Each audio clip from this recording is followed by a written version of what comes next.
नमः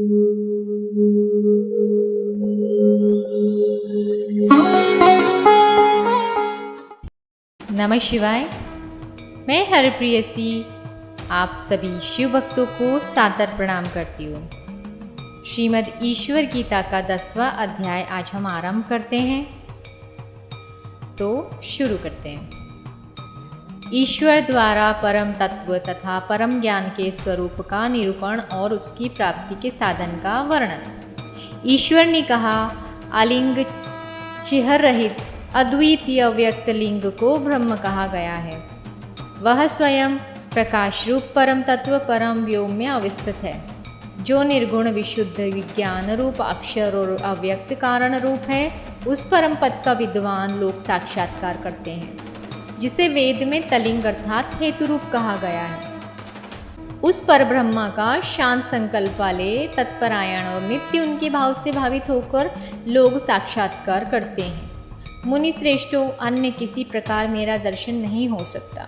ऐसा कोई भी ज्ञान नहीं है जिससे उस परम तत्व को जाना जा सके। इस परम ज्ञान को केवल विद्वान ही जानते हैं। इसके अतिरिक्त सभी कुछ अज्ञान स्वरूप है, जिससे यह मायामय जगत उत्पन्न है। जो निर्मल सूक्ष्म निर्विकल्प तथा अव्यय ज्ञान है, वही मेरा आत्मरूप है, ऐसा विद्वानों का कहना है। जो उसे उस परम तत्व को अनेक रूप से देखते हैं, वे भी परम निष्ठा भक्ति का आश्रय ग्रहण कर अद्वितीय अविनाशी तत्व का ज्ञान प्राप्त कर उसी परम तत्व को देखते हैं। और दूसरे लोग पुनः एक या अनेक रूपों को परम तत्व रूप ईश्वर का भक्ति द्वारा साक्षात्कार करते हैं।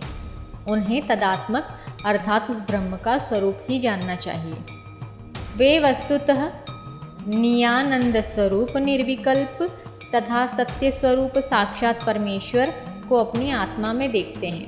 यह वस्तु स्थिति है। अपने अव्यक्त परमात्मा में अवस्थित शांत योगी जन श्रेष्ठ परम तत्व के परमानंद स्वरूप सर्वव्यापी तदात्मक तत्व की उपासना करते हैं। यही परम मुक्ति है। विद्वान इसे मेरा उत्तम सायुज्य नामक मोक्ष निर्वाण ब्रह्मा के साथ एक ही और केवल रूप से जानते हैं। ये परम शिव आदि मध्य और अंत से रहित अद्वितीय तत्व है। यही महादेव है, ईश्वर है। इसलिए इन्हें जानने से मुक्ति मिल जाती है। महापरम तत्व परमेश्वर में न सूर्य प्रकाशित होता है, न चंद्रमा, न नक्षत्र, न अग्नि और न ही विद्युत। उसी के प्रकाश से संपूर्ण विश्व प्रकाशित होता है। वह नित्य प्रकाश अचल एवं सदरूप से प्रकाशित होता है। जो परम बृहत विशुद्ध तत्व निर्विकल्प ज्ञान स्वरूप और नित्य उदित हुआ ज्ञान से ही प्रकाशित होता है, उसी में ब्रह्मज्ञानी लोग जिस नित्य अचल तत्व का दर्शन करते हैं, वही ईश है।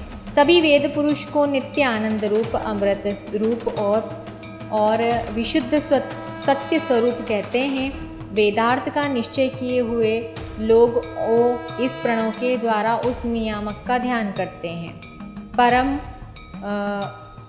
आकाश के मध्य में एकमात्र अद्वितीय देव शिव ही प्रकाशित होते हैं।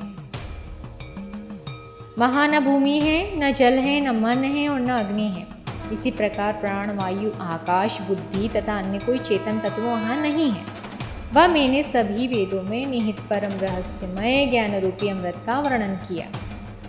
किसी निर्जन प्रदेश में निरंतर प्रयत्न पूर्वक साधना करने वाला योगी ही इस ज्ञान को जान सकता है। तो धन्यवाद मित्रों, हमारा 10वां अध्याय संपूर्ण होता है। हम नेक्स्ट वीडियो में 11वां और आखिरी अध्याय लेकर आएंगे। तब तक के लिए आप सभी का बहुत बहुत धन्यवाद। सर्वे जना सुखिनो भवन्तु। शिव शिव।